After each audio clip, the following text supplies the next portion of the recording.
Welcome back to the channel, it's Andy. We're back with FM23 and IFK Goteborg. Game 7 of our 2028 league season today, and we're at home against Djurgården. 6 games in so far, we're unbeaten, and today we're going to try and continue that at home against Djurgården. We're going for a 3rd straight title and a 4th of the save.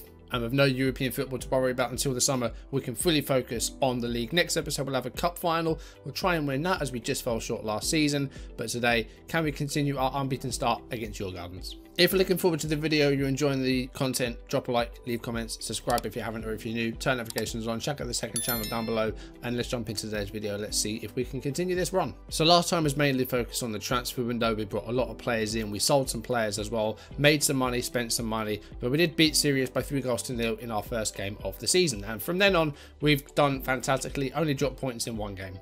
We were pretty poor against Bromma Pocana though, just a 1-0 win here, and it came after 51 minutes. And it was Nissen with the assist, and Leslie Peters got the only goal. It was only a 1-0 win, 3 points, but could have got a lot more goals. Thankfully, the goals came flooding in our next game at home against Halmstad. We had a penalty in about 8 minutes, which Matsie converted to make it 1-0. And then with 28 minutes on the clock, we doubled our lead. Fredrik Nissen winning the ball, going for goal on the edge of the box, and he doubles our lead. A rare defensive open play goal. Don't see those very often. After 32 minutes, we had made it 3-0. Finstera with the ball to Matsie, and it was Jacob Ondrejka setting up Olivieri to make it 3-0. In the second half, we scored a 4th from a free kick, and it was Johan Bangsbo's header off the bar. Melvinberg's there for a rebound. It's 4-0 on 64 minutes. On 67 minutes, we made it 5. Leslie Peters with the assist. Burke getting his 2nd goal of the game, and it's 5-0. And then we scored 3 in the last 10 minutes to make it 8-0 in total. 81 minutes gone. Ondrejka's shot was deflected. Matsie had the header, scored his 2nd of the game. In the 85th minute, it was 7-0. Olivieri setting up Matsie, and the keeper, really poor there, had a horrible night here. That confirmed a hat-trick for Refabila Matsie, and then in the 88th minute, Olivieri scored his 2nd of the game, and it was an 8-0 home win against Halmstad. That's the biggest win we've seen so far in the save. But the record for the league still stands. It's now almost 100 years old, and it was a 13-1 win for Helsingborgs against Eskilstuna. So I wonder if that can ever be broken. Maybe it can be in a few years' time. Can we break a century-year-old record in this save? That's going to be a nice goal in the league. We scored twice in the last 20 minutes against Kalmar to get a 2-0 win. Olivieri set up Hugo de la Cruz for his first league goal to make it 1-0. And then in the 74th minute, Olivieri scored to make it 2-0. Ondrejka with the assist, Olivieri with a simple finish. It's another 2-0 win, another clean sheet. And then we were away against promoted side Østers, and this was the Matsie show if ever you've seen it. It took just 2 minutes for us to score the first goal of the game. Olivieri sent through the South African, and he scored with 2 minutes on the clock. In the 11th minute, we got our 2nd, and it was Eric Andre with the assist. Matsie scores his 2nd of the game after just 10 minutes. And with 3 minutes to go in the first half, the pressure was immense. Olivieri set up Matsie, and it's a first half hat-trick. After 51 minutes, it was 4-0. It was Olivieri at the far post, headed back towards goal, off the bar. Matsie scores again, that's 4. Then a rarity from a set piece, it's Sebastian Hausner at the far post. That's his first senior career goal for Sebastian Hausner. After 83 minutes, we made it 7-0. Peñalosa set up Matsie for his 5th goal of the game. And we made it a magnificent 7 in injury time. Olivieri set up Peñalosa, and he came on from the bench to score his first goal of the season. And we won by 7-0 away from home. Then we were at home against our big rivals Malmö, and we took a 1-0 lead. And it was Olivieri who scored the goal on 27 minutes. We made it 2-0 on 71 minutes. The ball fell to Kudikov, and he unleashed a fabulous strike from the edge of the box to make it 2-0.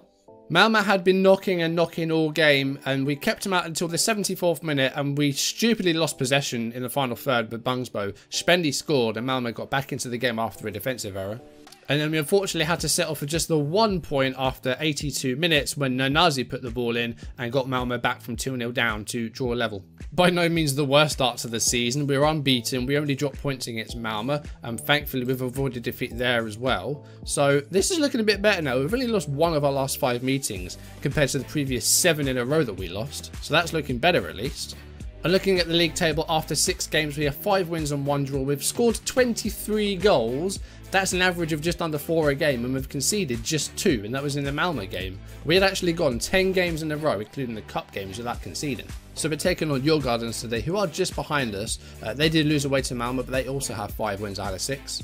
Let's just have a look at how our other sides have been doing in Europe, because they were in some knockout games. Malmö went out of the Europa League, but Hammarby is still in the Conference League. They're in the semi-finals, so that's the 3rd season in a row that a Swedish side has at least got to the Conference League semi-finals. They are trailing 2-1 against Roma, but the second leg is at home, so we'll see if they can get something there. So in the next video, we may well find out if Hammarby manage to win the Conference League or get to the final or go out. We'll see. Looking at team news, Ondrejka is out for a couple of weeks with a hamstring injury. Diagne has just come back from a knock, so not sure if he'll play or not. I'm going to start Diagne. He will not last the whole match, but I do want to try and give him some minutes. Matsie has got 9 in 6. He's got a hat-trick and he scored 5 in a single match. We got 8 goals in the space of 2 matches. Okay, let's get on with the game. We are doing well so far. We're unbeaten. We've scored a bag of goals. Let's see if we can continue that. Goteborg throw. Here's Leslie Peters and here's Augustinsson. Peters with the ball back again here. And he goes out to Sourdough on the right-hand side. Here's Melvin Berg. Here's Olivieri. And we're not going to quite get to that, but good signs early on. Zagalar to Berg. And that's a great ball for Matsie. And is he going to continue to his scoring form? I can't talk. He scored 16 goals of the season. What's that? His 10th goal in the league? He's just unbelievable. 2 minutes in. He's got the first goal in the game. It's 1-0. He's just unbelievable. What's scary is there's a player out there that I've seen on the next gen list who is even better. There's 18. He's going to cost a lot of money, but I want to sign him. I'm not going to show you him until I've signed him because he's absolutely unreal. We're giving the ball away here. When we're 5 minutes into the game here, we're pressuring them in their final third, and they're just shooting balls forward with no real aim. Djurgården. Here's Sourdough. Here's Zagalar. He's playing a bit further forward. Olivieri might have just been offside there, but we will see. Here's Berg. I mean, it's not been pulled back. Berg's gone for goal, but it's off target. 26.5 minutes gone. We've lost the ball in midfield. Wlajic to Joel Asoro, and he's kept that in play. And Djurgården's coming forward here. Heldasar coming up from left back. Eriksson. Back to Samuel Cotto, former player of ours. I say former player, he never got a sniff of the first team. Oh, and we've let them almost get behind here. Shamoon, gone for goal. Ooh, it's up from range. I don't mind shots from range, but they had a good spell of possession there, Djurgården. Here they come again, but they've lost the ball. Here's Malay Diagne to Augustinsson. Bangsbo. Is he going to go long? No, he goes into the middle for Zagalar. Here's Augustinsson again. And again, just keeping the ball here, trying to play out from the back. Zagala's got some space. He's gone long, looking for Berg. Berg could go for 2-0 here. Can they find the goal? Oh, it's a bad miss. Great build-up, and then the shot was really poor. 1-0 is very dangerous, though. Djurgården could get back into this game. We throw away a 2-0 lead against Malmö.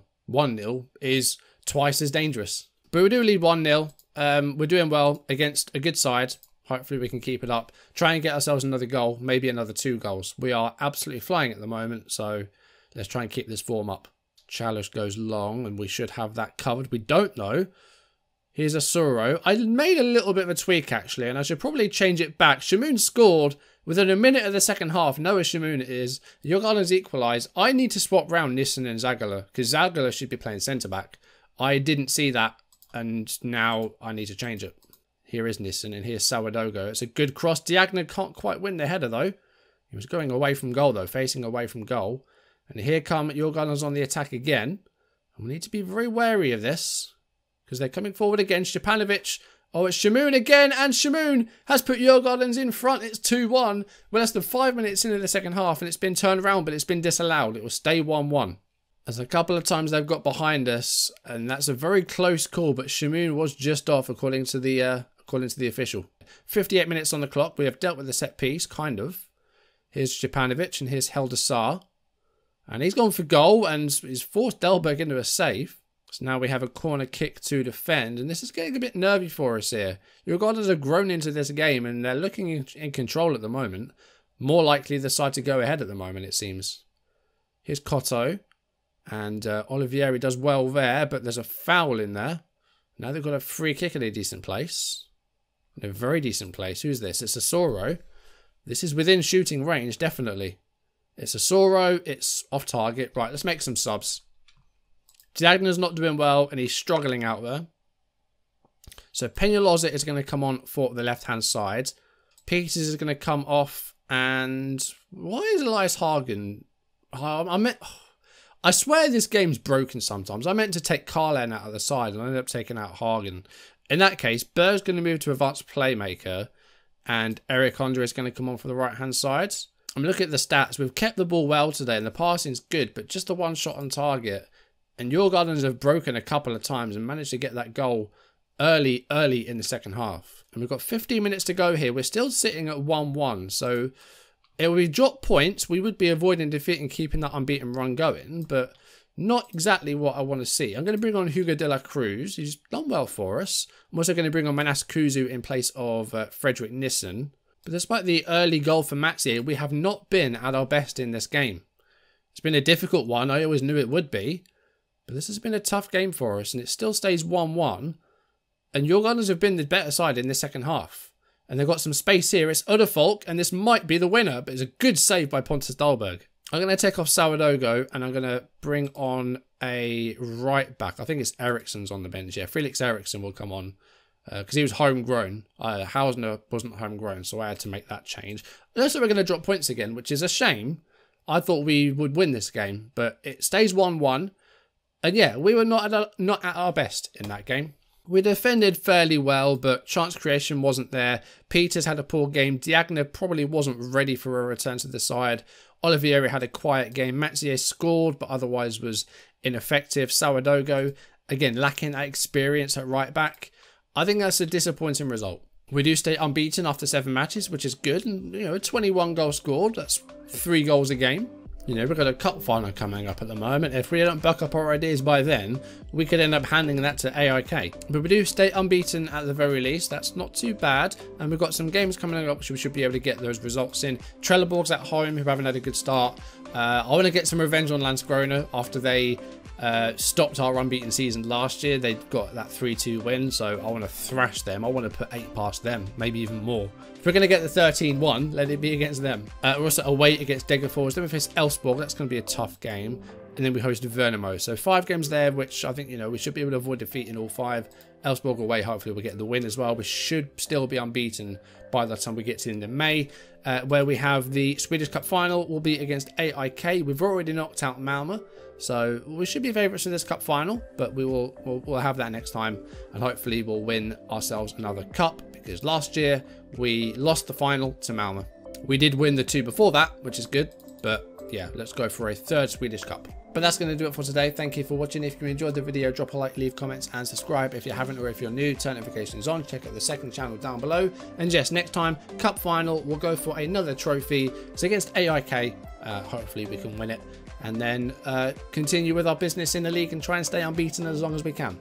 I don't think we'll have any Champions League football until about September, because we'll go straight into the league phase. So I think after the cup final, it'll be a case of doing as many league games as we can, and then wait until we find out who we're going to be facing in the Champions League, and then again refocus on European football and try and finish in the top 24 in the Champions League, get through to those knockouts, and see if we can get through the league phase, because we just fell short this past season. It was very, very close, and hopefully we can progress in future. But that's going to do it for today. Thank you for watching, and I'll see you soon.